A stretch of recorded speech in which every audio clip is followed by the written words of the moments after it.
We'll continue with the second session of today's hearings, and I'd like to welcome various diaspora groups. I might just run through the groups and ask you to name yourself and the position in which you occupy. So can I start with Diaspora Action Australia? Ms. Lazati. Yes, good afternoon. My name is Lorenza Lazzati, Program Coordinator at Diaspora Action Australia. The Permanent Humanitarian Fund for Oromos, Mr. Arasa.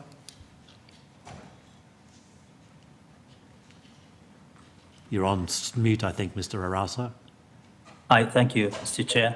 My name is Tsegaye Arasa. I'm from Jirra, Permanent Humanitarian Fund for Oromos.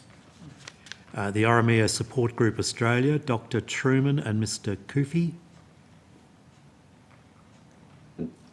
Good afternoon. My name is Trevor Truman. I'm from the Oromia Support Group in the UK. Mr. Kufi, each might go to someone else and then come back and see if that connection has been repaired. Mr. Arasa? Yes. I know you spoke earlier, so but you're speaking in this context as well. Yeah, I'll be very quick. Yes, my name is Tsegaye Arasa. I'm an Oromo from Ethiopia. I live here in Melbourne. I've made Australia my home after fleeing a long series of persecutions in Ethiopia. I'm a co-founder and public secretary of Jirra Permanent Humanitarian Fund for Oromos, a non-profit humanitarian association providing humanitarian assistance to Oromos affected by war, displacement, and persecution. In this hearing, I speak to some of the aspects of the problems Oromos face at home and how that affects Oromos here and our communities here. You have heard already from the past presentation that Ethiopia is in multiple set of crises, in the midst of multiple crises, political, security, human rights, and humanitarian. It is submerged by a genocidal war that has devastating consequences for our peoples in Oromia, in Benishangul Gumuz, Gambella, Tsegaye, and elsewhere. Oromia at this point in time is engulfed by a prolonged war for the last 3 years, a war that is less reported about, but as brutal and genocidal as the war unfolding in Tsegaye. The war started when Abiy Ahmed, the Prime Minister, launched a sustained military operation to eradicate the Oromo Liberation Army in 2019. Initially, the war led to a permanent state of emergency in Wallagga, Borana, and Guji zones, but later expanded to engulf the entire nation, fueled by social militarization that the Prime Minister encouraged and valorized immediately on assuming power. Oromia was beset by the following major tragedies. First is the political assassination of prominent Oromo personalities, including artist Hachalu Hundessa. The second is the mass incarceration of many young people, the Oromo Qeerroo and Qarree, who have been at the forefront of the protest movement that spanned from 2015 up until 2018. And there is extrajudicial murder of young people and putting on a spectacle of execution to help terrorize and humiliate people into submission. Emmanuel Wendumu is a young man who was so executed in Dambidolo recently. There is arbitrary arrest and detention of prominent Oromo political leaders such as Jawar Mohammed, Baqqala Garba, Abdi Raggasa, Batte Urgeessa, Lammi Benya, and a number of others. There is also this consistent attack on Oromo media outlets, including the Oromia Media Network, the media seen by many Oromos as their public voice. In the military operations conducted in Borana, in Guji and Wallagga, houses have been razed and huts have been burned on people. Harvests have been burnt on farms, and communications and bank services have been disrupted. There is a pattern of using rape of women and young male children as a weapon of war, and again, intended to humiliate and terrorize our people into submission. 6, there is extrajudicial expropriation of businesses, houses, properties, and destruction and looting of properties by the security forces in the conflict areas. And there is also the keeping of political leaders in house arrest, such as the Secretary General of the Oromo Liberation Front, Daoud Ibsa, who has been in house arrest for a long time now, and misappropriating of their office properties and political party documents. At this point in time, there is famine going on in various zones in Oromia, in particular in Guji, Borana, and Karayu and Arsi, some of it fabricated by the government, some of it because of the ecological fragility of the surrounding. And so our problems are too many, and there is displacement. Mr. Chair, the list of issues we can raise in this meeting is rather long. On behalf of Jirra, however, I am sending a longer and more comprehensive statement by way of submission tonight or tomorrow morning. The statement will provide details of the humanitarian, and security costs of the war and the destructions unleashed in Oromia. At this point, I will limit myself only to the context. The cause of the war, both in Oromia and in Tigray, is primarily a political difference, the desire to suppress that difference by eliminating the people who embody and represent that difference. In the context of Oromia, the Oromo Liberation Army, the Oromo Liberation Front. A difference on the future direction of the country is also a part of the problem.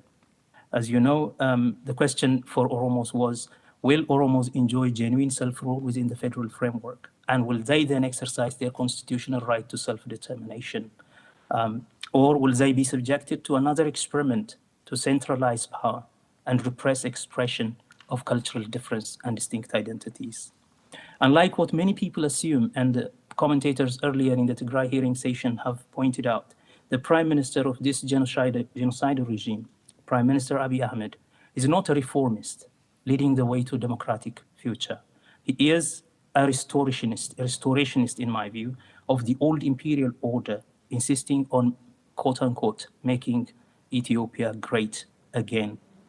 Contrary to what he claims, he is not the new leader up against the old regime, the old political dispensation.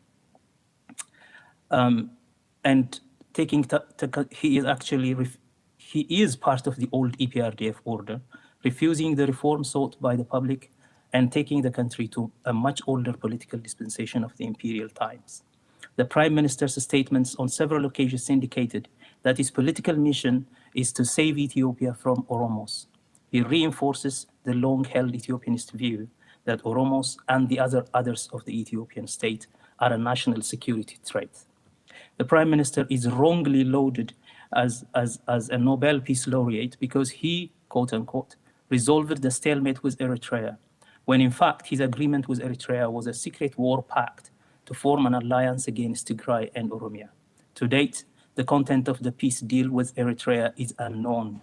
In fact, what is happening on the ground today, the genocidal wars he is conducting in Oromia and Tigray, are a testament to how erroneous that judgment of the Nobel Committee was. Also, contrary to the claims he made when he launched the military operations in Oromia and declared a state of emergency there, he is not for law enforcement. In fact, he violated the constitution, postponed the constitutionally scheduled election, arrested all the Oromo political leaders, staged political show trials, and violently repressed constitutional demands of the Sidama, the Walaita, the Gedio, the Kamant, the Agao, and of course, the Oromo.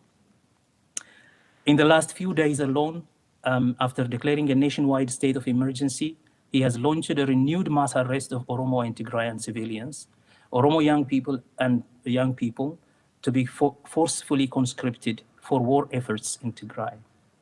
The impact, I will quickly rush through the impact. Of course, the devastating impact on the people at home is obvious, but the devastating impact on our people, our communities here, is even shocking. This war on Tigray and on Oromia has a devastating consequence, not just for the people at home, but also for their compatriots here. The Oromos and the Tigrayans here live with the onerous psychological, financial, and social burdens that have disrupted their lives on many levels, be it at home, in schools, in their workplaces, and in their businesses. Psychologically and emotionally, the pain and trauma of loss of loved ones and the consequent mental health problems, including suicidal urges, are palpable. Financially, the burden of raising funds to support their compatriots in the absence of humanitarian aid that's blocked by the regime is way too much for individuals to bear. Community members have had to sell their houses and businesses and spend their lifetime savings. So often, the less fortunate members had to slice their Centrelink benefits to send most of it to their loved ones at home. The war is taking a toll on their performance in workplaces, in schools. The war is taking a toll.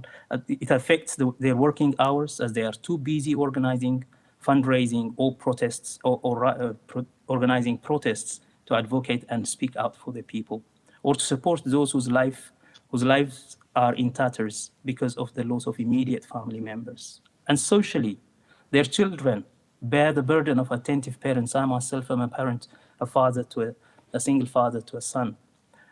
Parents preoccupied with endless series of meetings, protest rallies, and fundraising campaigns, etc.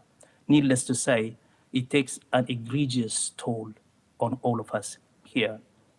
And the recommendations we submit are very much parallel with what the group on Tigray was submitting earlier on. In our case, we would like Australia to help us bring peace and relief to our peoples, and to do so as a responsible international citizen, playing its role. And we submit the following to this committee for consideration. First, for Australia to discuss, for this committee to discuss the matter and take it to the parliamentary floor and pass a resolution that publicly condemns the ongoing genocidal war and the mass atrocity crimes thereof.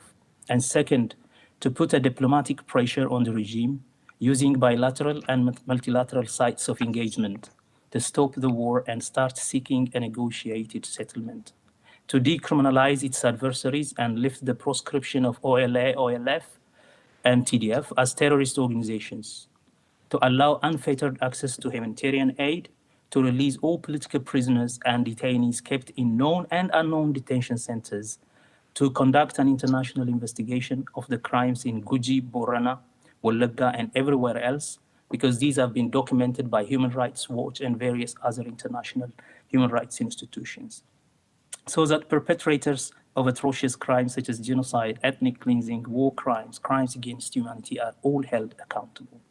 And thirdly, we would like Australia to join other international initiatives, for example, the ones by the US and the EU and the United Nations, to find a solution to the multifaceted problems in Ethiopia, to stop hostilities and end the war, to offer humanitarian assistance, to assist in making perpetrators accountable for atrocities, helping in setting up a special prosecution for designing, managing, and executing a transitional justice program, to help in reconstruction of the economy and transformation of the relations among survivors of this war.